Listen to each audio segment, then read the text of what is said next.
Good morning, good afternoon, and good evening to everybody listening whenever and wherever this podcast finds you. This is Dustin, your host at the Did You Know podcast.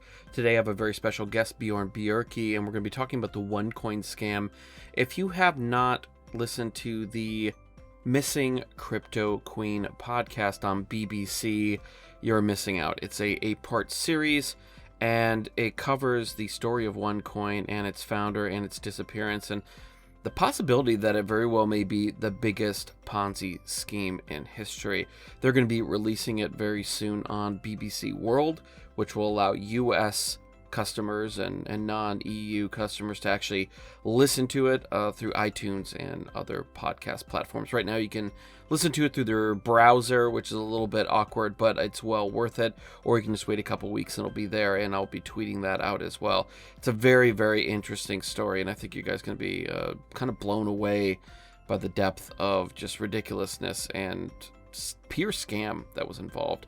Before we get into this episode, I want to say thanks to my sponsors, eToro, who offer a smart, trusted trading platform. You can trade cryptocurrencies as well as traditional assets.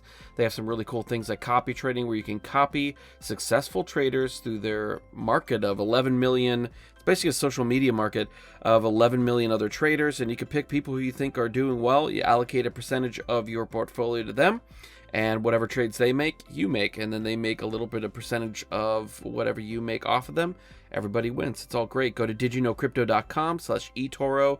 That's eToro. You'll get $50 just for signing up, and they'll be happy because my podcast is sending them customers, and I'll be happy because my sponsors are happy. So also go over to supportmypodcast.com, and you can find ways to support the podcast, but you can also click on the listener supporter discounts, and right from there you can get, pick health, VPNs, Bitcoin wallets, Bitcoin tax software, and you will get discounts. It's for my listeners only, and that's absolutely free. There is an email list, and all I use that for is to update people on stuff going on in the podcast, as well as new discounts that are going to be coming online, just so you know all about them. And that's all. I don't sell anything on there. I don't do any of that. So I'd appreciate it if you'd also do that. But most of all, I'd like to thank you for listening. I really do appreciate every single one of you guys. Head over to my Facebook, Twitter, most active on Twitter, my Instagram page as well. You can reach out or email me. Feel free if you have ideas about topics or comments on the show. Let me know if there's something you like, if there's something you don't like. I always appreciate feedback. But most of all, I'd like to thank you for listening and enjoy the show.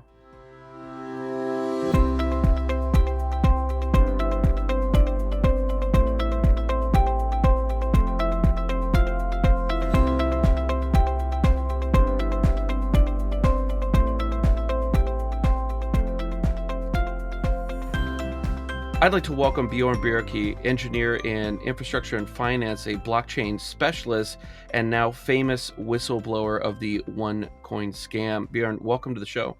Thank you very much, Dustin. Happy to be here. I'm so glad that you were able to make time, and many of you listening may have been following the Missing Crypto Queen podcast series on the BBC as of late, and if you haven't, you need to. The links will be in the show notes. But the series covers the OneCoin scam that has been ongoing for roughly 5 years now. And I was aware of OneCoin in a very topical manner.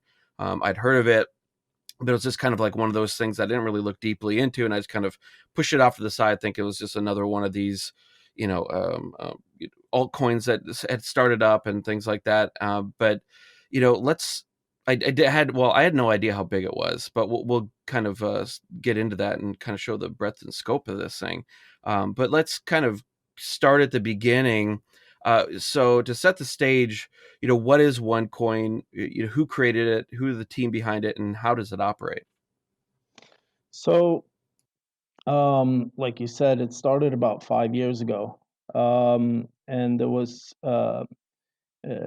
this character Ruja Ignatova that had been working with a person called Sebastian Greenwood.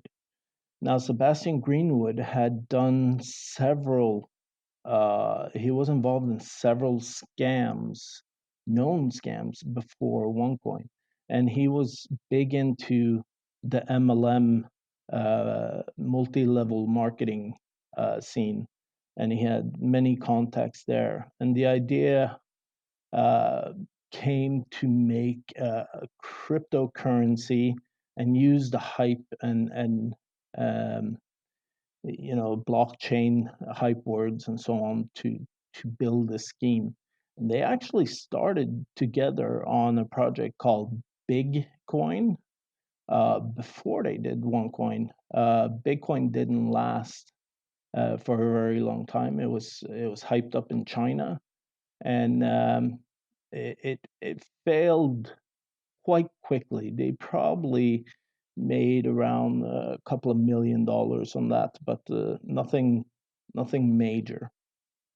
Um, I guess Sebastian Greenwood reached out to his network and started connecting to other known MLM structures and teams that were out there available. So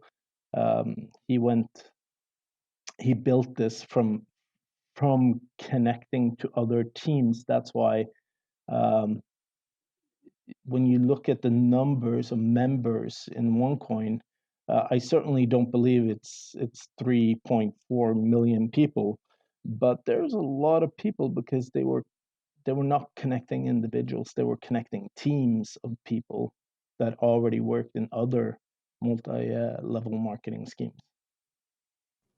Yeah, and that was, a really interesting aspect of it that I mean, you don't want to call it, smart just because of the how terrible, and listening to this series and especially that last episode, you just see the kind of human cost of this Ponzi scheme.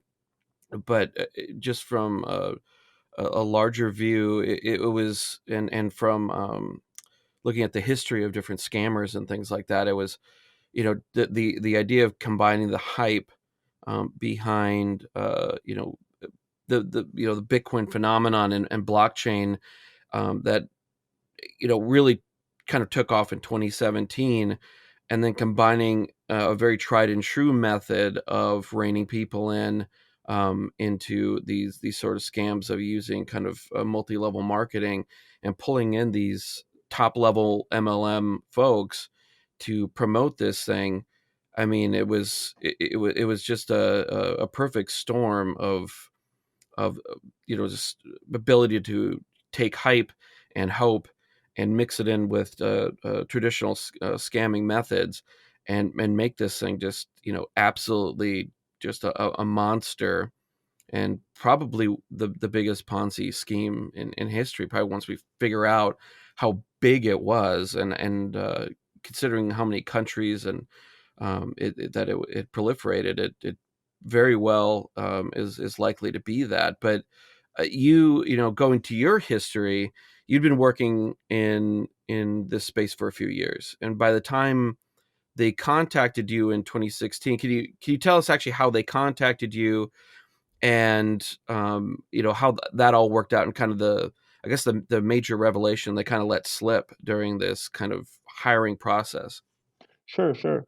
So if we start all the way from the beginning, I think I heard OneCoin being mentioned for the first time in May of 2016. We were just coming out of the Paycoin scam, and everybody was talking about Paycoin. And then I came in contact with uh, IMA, which is an independent marketing agent, is what the OneCoin people call themselves. And she wanted to talk to me about cryptocurrency. And I was busy with other projects. I put it aside and then decided to have a meeting with her at the end of the summer 2016. And she kind of explained this as a centralized system and a controlling company and so on. I said, "You're crazy to invest in this. Decentralization is what gives the security to cryptocurrency." But she's like, "No, no, you're wrong. You're wrong. You need someone to control. You need someone to take care of our money." I was like, all right, this meeting is over. Fascinating to hear your story, but not interested. And then, so I kind of had this in the back of my head that there's something wrong here. And also looking around the internet, some of the early people like Temptation, for instance, was writing a lot on Twitter about it being a scam and so on. But I had no insight, no real insight to the company to understand that it was a pure scam. Then suddenly on September 28th, it was a Thursday, I got a message on LinkedIn from a recruitment company in Japan, and they reached out to me because they were looking for a blockchain specialist.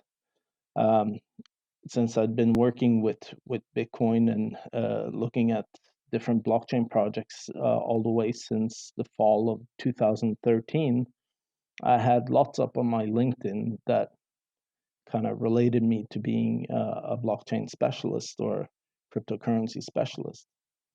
Um, in the initial phone call, they were curious to find out, how much did I know about cryptocurrency and so on and so forth. But there seemed to be that they had done quite a bit of due diligence on me. They knew a lot about my background working with financial institutions, working for Dell was one of the things he mentioned, and um, he was the interview was quite eager, uh, and then the the we agreed on having a new talk the weekend after or the week after. And so a week went by and he called me. I think it was Wednesday. This must have been like the 5th of October. And this time when he called, he was on fire. He was like, okay, so I talked to the company. We really, really want you. We will give you an apartment in Bulgaria. We will give you an apartment in London. We will give you cars in Bulgaria and London, and you could probably have a car in Norway. You can work remotely. We'll give you a large salary. And he was just on fire. He was like, you need to take this job. And I was like, okay, yeah, this seems really, really cool. Like, I really, really want to. Um, like, what is the name of the company? Let's start with that. And he's like, no, don't worry about that. Don't worry about that. I was like, okay, why is this? Why aren't you telling me what the name of the company is? And he's like, well, um, there are several people that we're looking at, but you're the hottest one, and I don't want to disclose any information before we get a go ahead with you. I was like, all right, that's a bit weird, but okay. So what will I do for this company? And he's like, okay, so yeah, they've been running for a while. They have this cryptocurrency, and as of right now, they need a blockchain. They don't have a blockchain. They're running on I think it's some kind of uh, database. And he was trying to explain it, but he was obviously not a technical person. So it was kind of hard to pick apart, but it sounded for me a lot like there's probably an SQL server behind here or something. And so um, I said, well, I would love to come work for this company. Yes, thank you to everything, but I need to know the company's name and who is the company. And he said, all right, I'll tell you. It's OneCoin. And I was stunned. I was just like, ooh, okay, this I have to think about over the weekend. I'll give you a call on Monday, I told him. And so that weekend, I was really contemplating, and then, as I said, or as I've said several times earlier, um, a part of me said, can I fix this company? Can I help this company out? I know there is a rumor about it being a scam, but um, I mean, if I build them a blockchain, we reset all the transactions. and we do it the right way, we can fork Bitcoin, we can fork Litecoin, do something like that, and just start building the wallets from scratch. And there's a possibility that we can fix it. And then talking to my friends in the network, um, everyone was like, "No, dude, do not work for these people. These people are dangerous. Stay away from them." And I was like, "Yeah, Bulgaria hmm, doesn't ring like a lot of trust, and I don't know if I want to deal with this." And then I came to the conclusion that no, I'm going to pass on this opportunity. But uh, there was a part of me that was like, "Is this the right thing to do?" Um, so Monday morning, I tried calling the recruitment office. This was the 10th of October, and no one picked up. And I tried calling again Tuesday, and I think I even called them on Wednesday. No one picked up.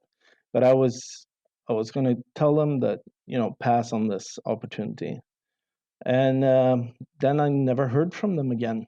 Um, and I didn't care. I was like every other crypto enthusiast out there. Everybody knows that it's a scam, and I needed to look at other opportunities and other work elsewhere. So this kind of just blew away in the wind for me. I didn't pay much attention to it until I saw a blog on LinkedIn.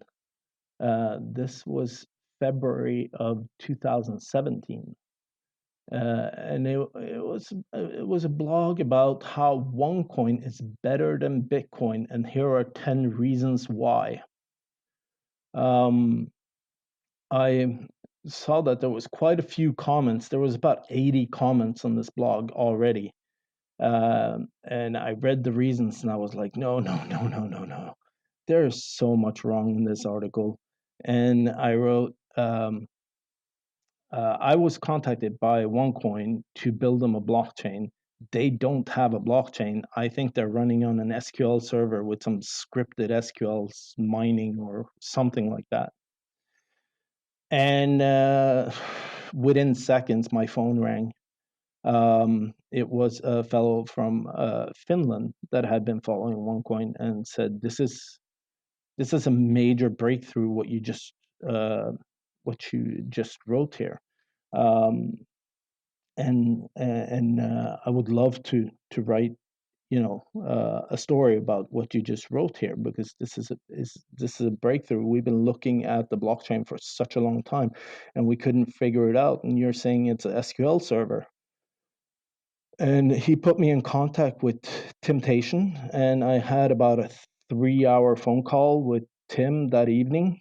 And then Tim um, told me that he had some people in the authorities that would love to talk to me about this. The next morning, I was contacted by the German police. Um, and I explained my story to them, and they were like, yes, their English wasn't all that great, and I don't speak German. So uh, they were like, we're very interested. We want you to come to Germany. So they basically booked me a flight, and a week later, I was in Düsseldorf being interrogated basically by the German police um, on this case. I spent 2 days there, and the ball really started rolling after that. Of course, I spoke a lot to Tim and this Finnish person that I knew, um, and yeah, the story took off for me at that point. And just to back up a little bit so that listeners can maybe understand is that, can you explain what SQL database is actually and how it differs from a blockchain, like what's just for like Bitcoins, just so that they can understand why it's such a stark difference between the two? Okay, no problem. So a blockchain that's properly set up and decentralized, open, transparent, what we use for Bitcoin, Litecoin, Ethereum, and most of the serious coins out there, is a system that is immutable. You cannot change it after the fact. There's no way to change a transaction from the past. Once you've done the transaction, that gets locked in. And we kind of say it's the same as carving something in rock. Now, you can still destroy the rock, of course, in that example, but you cannot destroy a blockchain because it's not being held in one place. It's decentralized, as in there's thousands of nodes that all have the same information. So to destroy a blockchain, you need to destroy all the nodes at the exact same time, which is pretty much impossible when the nodes are spread out globally. An SQL server, or a series of SQL servers, you can interconnect several SQL servers to keep a traditional database or data store of transactions or any kind of information, really. However, all the information can be changed at any time from a central point, meaning an administrator could delete the database, he could change a transaction, he can um, do whatever. And also in SQL or in the world of databases, um, there are multiple logs on who does what. So you would be able to see if something is changed, um, then there would be a log entry. Administrator has deleted so and so in the database. Um, so it's completely open for someone with access to take it. And of course, hackers and so on. I mean, banks use mostly SQL databases. Bank systems and stockbroker systems are based off of SQL or equivalent databases. And they're highly, highly protected behind several firewalls in a central location with a central authority of, of administrators. Um, this because they want to protect so that nothing gets changed, or if something gets changed, it's them that's doing it. Uh, Blockchain doesn't have any authority because it's all being run by the individual nodes. And so no node has more power than any other node. If you try to change something in the blockchain on your node, you just get kicked off the network by all the other nodes because they don't have the same change as you. Therefore, a blockchain cannot be changed. And when I was listening to this story, it reminded me a lot of, and this was kind of a more regional thing that I just happened to be aware of. But DMG Bank, I'd worked with some people in Latin America when I was overseas, and most of them were all in on this. And it was a bank that you'd basically give them your money, and after 6-month lockup, they would return double whatever you deposited. And during that time, they actually had a way you could pre-spend money on products, kind of somewhat similar to what OneCoin had, where they offered this thing through the bank that, they also jacked up the rates and the cost of these things. But we tried to tell these guys that it was a scam, but the bank had been kind of preempting this, and they kind of had their own martyred messiah line of, the government's spreading lies because the bank is just here to help the people, and we're not trying to screw you over like the government banks are.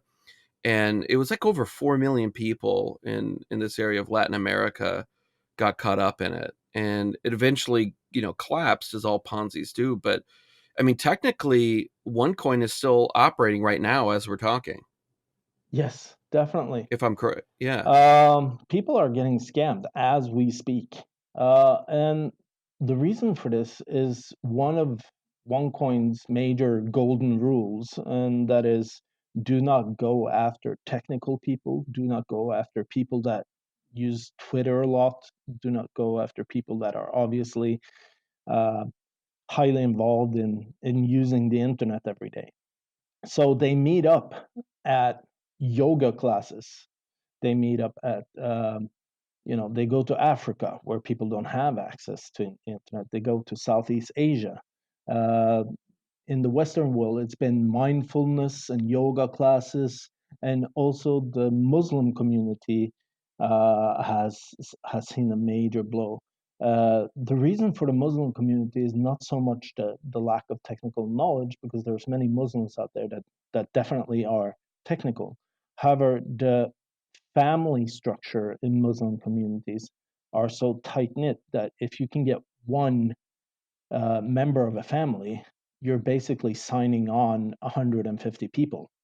Uh, so that's, you get one of these guys hooked on OneCoin, and he promotes it to his mom, his dad, his brothers, his sisters, and their uncles and their aunts, and it just spreads like wildfire. And I've seen this in practice where a family member of a huge family gets contacted on Monday, and by Friday, 150 people of his family members are signed into OneCoin. That's how fast it goes.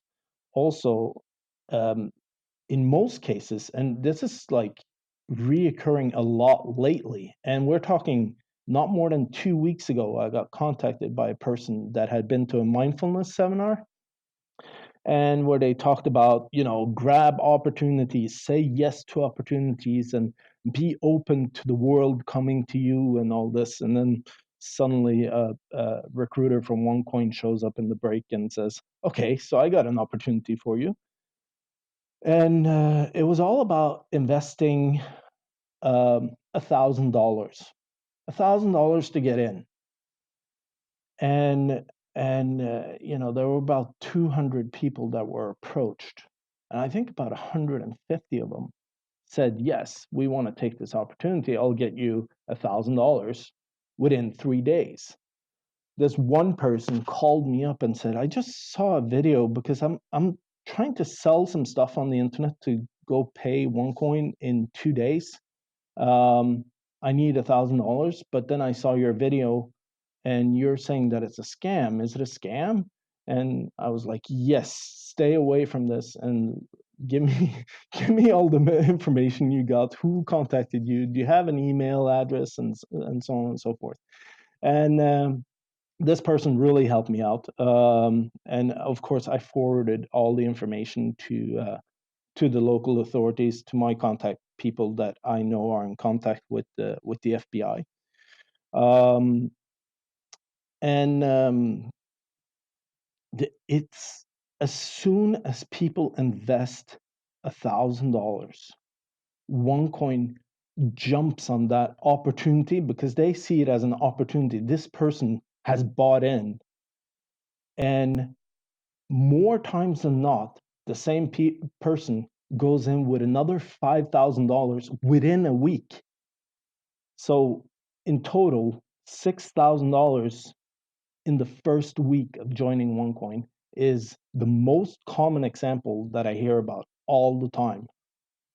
So it's like, geez. Well, the way that they actually do this is they and it seems like the way that they were doing this was to avoid being legally liable, but they kind of did it in a very haphazard way of, where it's not going to be that hard to prove, but they, because the way that pyramid schemes are under most laws, kind of defined as where you're promising people a return of a, or a product or something where there's actually no value there. And so if I just say, hey, if you buy my widget and, Yeah. within a Yeah. year, it's going to be worth triple. So they were actually selling these through educational products, correct? Exactly. So we looked at the educational products, and they're of course just a bunch of crappy plagiarized documents from Finance for Dummies and similar books like that. It was cut and paste straight out from some of these books, and they also go through that in the podcast. But yeah, when I saw the mail that this person that contacted me 2 weeks ago had received, The first sentence was, "You said yes to investing in OneCoin on Saturday, so I'm going to hold you to that on Wednesday when you pay me the $1,000." And then there was a long mail. I mean, this must have been 6 or 7 pages of complete, like, font size 8 text explaining the company and explaining Ruja Ignatova and how she's so great and blah blah blah. And I found one small sentence in the middle of this whole mess where it says, "By the way, you're not investing, you're buying educational packages." And that was the only sentence in this 6-7 page mail with font size 8 that had anything about the educational package. And the way they, it used to be like a price and then an educational package, but the scammers right now are just taking any amount and then trying to match it to whatever package, and then they basically just hand you a code that you can redeem on OneCoin's website, um, where you get the educational packages. But what they sell that code for is not the prices that were on the website anymore. Right now, it's just complete cowboy. Um, Take whatever money you can get from this person and give them a code, and then they get a package close to what they paid for, or close to what the old prices were. The way that they do that is because the coins are free with the education, and they're promising that these are basically like mining tokens. Yeah. So So they're almost putting out like a proof of stake, even though there's no blockchain. It's almost like a proof of stake system, I but can there's really no mining in there. I can explain that a little.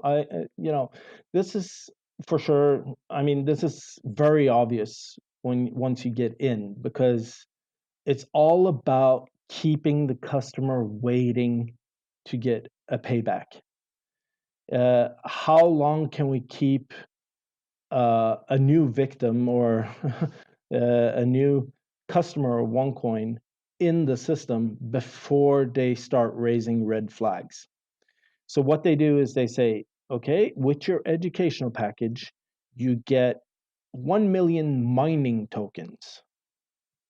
And then they say they have a difficulty right now of, say, 90 mining tokens for one coin. Now, to mine your mining tokens to get OneCoin, it takes about 2 months.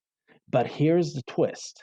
If you hold on to your mining tokens and not put them into mining, we will split them every 2 months. So every 2 months, you get twice the amount. You will get 2 million mining tokens next, or in 2 months. And if you hold on a little longer, you will get even more. So there's not an unlimited amount of splits, but with some packages there are 2 splits. Some packages have 5 splits. But then we looked at the top packages, and there's like mining tokens with 15 splits and no waiting time on the mining. So apparently the rules don't apply to the people that put in the most money. But for the average user, they have to sit there and wait for their mining tokens to be split into twice as many tokens. So 2 months go by, then another 2 months go by, then they put their tokens into this, what they call mining, which is, of course, nothing like regular cryptocurrency mining. Regular cryptocurrency mining is security work, which has to do with mathematical problems. There's no uh, tokens there that you need to put in. But in OneCoin, that's what they said it was. And then after 6 months, you start getting your OneCoin. And then, of course, when you get your OneCoin, you then get put into this new category of okay, so we're waiting for the exchange to come up, but in the meantime, you can go to DealShaker and spend your OneCoin there. Now, DealShaker is kind of like uh, a flea market. Um, I would encourage anyone to go into dealshaker.com, look at the products, and if you find more than 10 products you really want, you I haven't seen a person that wants 10 products on DealShaker. It's basically just crap. It's handmade dolls. It's uh, like bed sheets from China, and it's just crazy stuff. There's nothing there of value, and then and even OneCoin sells their T-shirts on there. However, they say on DealShaker that you have to pay 50% in euros and 50% in OneCoin. Now, the T-shirts that they sell that are OneCoin T-shirts are nine euros, basically $9, and like five OneCoins or one OneCoin. I'm not 100% sure how many OneCoins, but so even the company itself does not take 100% OneCoin. They still want you to pay some of it in euros, probably to cover their own cost for the t-shirts. So they're basically doing t-shirt sale for free and getting all these crappy OneCoins back. Um, but yeah, it's people have so much hope, and of course the value of OneCoin also goes up every 2 months or so. But there's And no that's set internally, correct? yeah, there's no system behind what the value of the coin is compared to the market or anything like that. It's basically Konstantin Ignatov and Ruja Ignatov before that decided, okay, today where the price of or the price of OneCoin is adjusted up 5% or 10%. And I don't know if you remember the scene in the big swindle case in New York City, Bernie The Big Madoff. Short? Yeah, no, Bernie Oh, Madoff. yeah, yeah. Yeah, Okay, but yeah. one of the witnesses in his case said, the first thing I noticed is that there was no volatility. It was just going straight up, and so it had to be a scam. And, and that's the exact same thing with OneCoin. OneCoin has never gone down in price. It's always climbed. There's like a steady staircase of climbs upwards. It has never fallen in value, according to the company. So, I mean, there's no real world value here. If they ever manage to get an exchange up, and I don't really see a reason why they couldn't get an exchange up. They can make one themselves. They can use the same SQL server that they already have and just make an exchange out of that. But what will happen is that you then let the market set the price. And because there's a major supply of OneCoin, and nobody wants to buy OneCoin, so supply and demand here. There's no demand, there's just supply. This coin would just crash to zero within seconds of opening that exchange, um, unless the company decided to buy some coins back. But I mean, they're they're uh, they're interested in money. We've often talked about this in the cryptocurrency space about the blue pills and red pills. So blue pills are the people buying cryptocurrency as an investment to get their dollars out. Red pills are the people that go into cryptocurrency to change the world, and they don't want dollars out. They want dollars to disappear, basically. Um, they want a world of cryptocurrency, and blue pillars just want to make an investment and have some fast money. And OneCoin is all about investing and getting your euros back. There's never any, they say it's about changing the world, but none of them believe it. Not even Ruja Ignatova believes that it's all about getting your investment back. It's not about changing the world. So there is a very contradictory message from the leadership there. Yeah, and I mean, it's not that it's difficult if you look at just the amount of coins on something like Binance or any of these other major exchanges. The idea that they couldn't just have, if they were operating in somewhat good faith, couldn't have gotten listed on some of these major exchanges at any point. I mean, and in 2016, I mean, it would not have been very difficult at all to get listed. But the problem would have been, by doing so, is that all of these major exchanges, whenever they do that, they are usually running, any wallets that support are usually running their own full node for whatever products that they support. And if you did do that, that would obviously uh, reveal quite quickly that there is no blockchain to be spoken of, because there's no way to run a node because everything is just done internally on a database. Exactly. And I was looking at Deal Shaker right now, and it's a very very luxurious selection of products here. Just like homemade perfumes, and it looks like some sort of sake. I have no idea. Yeah, it's Yeah. some Russian perfume, I think. I'm not I sure. mean, if you look around long enough, you probably find one thing that you might have bought at Amazon or something like that. But try to find 10 products that you really want. It's like I dare you to try to find 10 products that you really want, because there isn't. There simply is not 10 products on that website.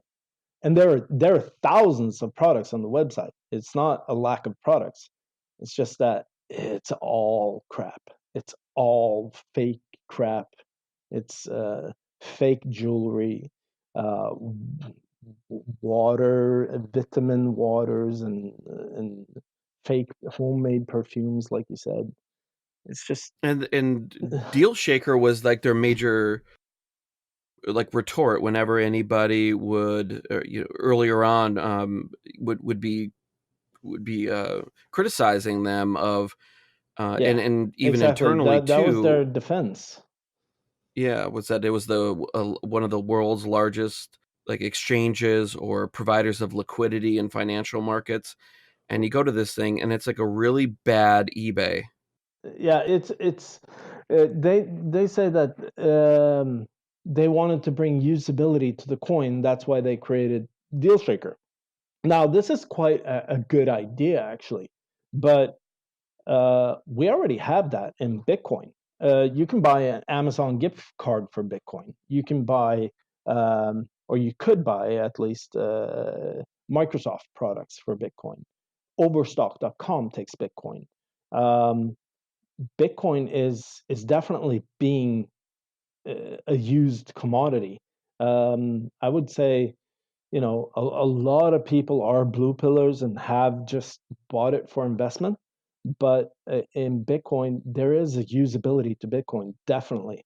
Um, and it's a great way to send money, as in remittances, to other countries, because every country in the world can now trade, or yeah, trade Bitcoin for local currency. um OneCoin, however, is it's a centralized database. You have to log into their website. They don't have a mobile app, so you can't buy anything on the fly when you're outside. If a store took OneCoin, you can't just pick up your phone. Then you would have to go into their webpage at least.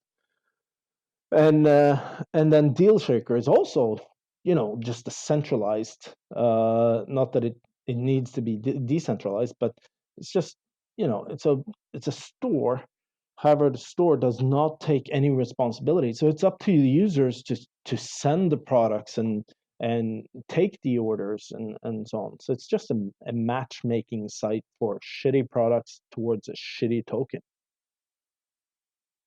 And you experienced quite a bit of churn during this whole period, and you had basically OneCoin tried to sue you, and you had a lot of issues as well, as far as for trying to find, or at least the first law firm that you were working with had to let you go because of a previous association with OneCoin. I was wondering if you could kind of, Yeah, yeah. So go there's over the litigation aspect. um so first of all, Adolf Hitler was a really, really bad man, but he was also extremely intelligent. So don't underestimate that bad people can also be smart people. And this is one of the most intricate parts of this scam, is that they took parts, small parts like the registration of the company, and went to law firms, or parts of the educational material. And they went to different law firms, as many law firms as possible around Europe and around the world, and asked lawyers there, could you could you write a piece of paper that verifies that we are registered in Bulgaria? Can you write a piece of paper that this really is educational material? And of course, law firms are like, this is a quick $1,000. Yeah, I'll write you a paper. This and this law firm verifies that this is educational material. That's it. Now, what happens in that case is that they get on the client list of all those law firms. So they're a pre-existing customer of the law firm. Now, in my case, I was working with a very large European, or I think it's even global law firm. I'm unfortunately not allowed to say what law firm it was, but one of the biggest ones. And they said, we'll help you out. We'll do this for free. We just, we love to get into the cryptocurrency space and we want the publicity. And then we started working on the case, and suddenly a piece of paper came out from a different country of this law firm that said, ooh, OneCoin is on our client list. We cannot have a case against a previous client. This is illegal. So OneCoin made sure that they had so many law firms, or their name on client lists on so many law firms, so the law firms cannot go against OneCoin because they're a previous client. Even though the job they did for OneCoin was minuscule, they're still a previous client, and therefore you're kind of locked down. But I managed to track down another lawyer that had nothing to do with OneCoin and had never done, and it was a very small law firm, but a hard hitting one. And I got sued by OneCoin, a local lawyer here in Norway. Sent me quite a threatening letter, saying that that I should come up to his office straight away. I should not contact any other lawyers, and I should sit down in a discussion with him to discuss how many millions of dollars I owe OneCoin for the defamation I have caused OneCoin. And of course, I did not go to his office and sit down with him. I went, uh, hunting for another lawyer, and I found the lawyer. And um, basically, all their claims was that I'd called them a criminal scam. I'd called them a scam. I've said that everyone that is involved in Bitcoin are feeding a criminal network with money, um, which we know now is completely true. But at the time, it was hard to prove. And my lawyer said, "Well, this is freedom of speech. You're allowed to say whatever you want. Um, this is not defamation. they have to prove that they're not a criminal organization. Um, and as I understand from all the articles and all the warnings of different financial authorities around the world, they have still not proven that they're not a criminal organization. So you are within. So he pointed to the European um, uh, ground law, I guess it's called, like the European Constitution, basically saying, freedom of expression. Bjorn Bjercke is within the freedom of expression to say whatever he wants until you can prove that what he says is not true. And of course, they never proved it. The the courts decided to just send a letter back to me and to the lawyer that was suing me that this case is way too complicated. OneCoin will get 1 year to complain that we are not taking on this case.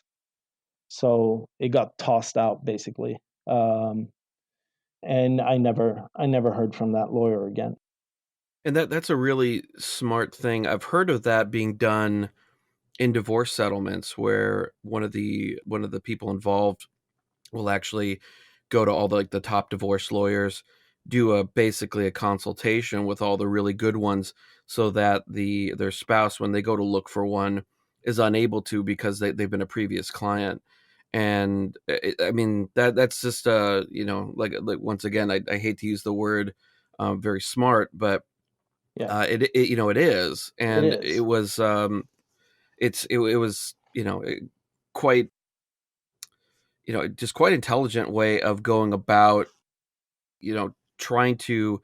I mean, obviously, I think they knew what they were doing, and at some point the thing was going to unravel, which is, I mean, if you look at Ruja and what she, the way she disappeared, that they had plans in place. This was not probably just a on the fly disappearance. That things have been put in place to do that, but you know, trying to keep it going as long as you can. And I mean, technically, like we said too, as well, it's still ongoing.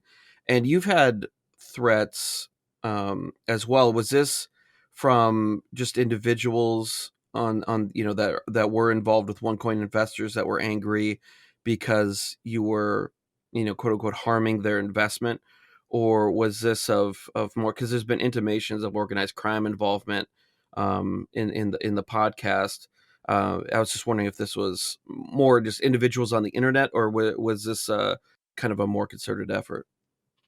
So a lot of it's been on the internet. I've had one specific phone call from a hidden number, which said, "Is this Bjorn Bjercke? The mafia does not like being called the mafia or criminal network," and they hung up. That was very scary when I got that phone call. Other than that, there's been, people saying, um, "Hope you sleep well tonight because you're not going to wake up tomorrow." Um, a lot of stuff like that, and also we have that machine gun video. I don't know if you've seen that, but there's a No, I have not. there's a character called King James out of the Caribbean. I think he's in Trinidad Tobago area, and he was at a shooting range, shooting off a major fully automatic weapon, and then he said, I'm gunning for you haters, um, and you know who you are." And of course, Tim, Jen, and myself are probably uh, the three people in the world that deserve that title more than anything. So, And haters was the term that they used internally anytime that there was somebody that questioned OneCoin or anything like that. That was just kind of the way that OneCoiners, if you want to call them that, would talk about anybody that criticized OneCoin. exactly. So I'm known inside the OneCoin network as the blockchain hater, um, and they always refer to me as the blockchain hater or the blockchain whistleblower, or probably not whistleblower because that would admit guilt. But I don't know if you saw what was going on yesterday in the court case in New York City, where Konstantin Ignatov basically admitted that this is a fraudulent company with connections to criminal activity, and all the money is basically criminally accumulated. And he said that he had no understanding of blockchain and did not know that there wasn't a blockchain in OneCoin, but that it's most probably true that there is no blockchain. But that also shows how far up the system this goes, like how they've been holding secrets internally. Because if Konstantin Ignatov, if he's telling the truth that he didn't know about the blockchain, there's basically just less than a handful of people that know what I have basically proved, that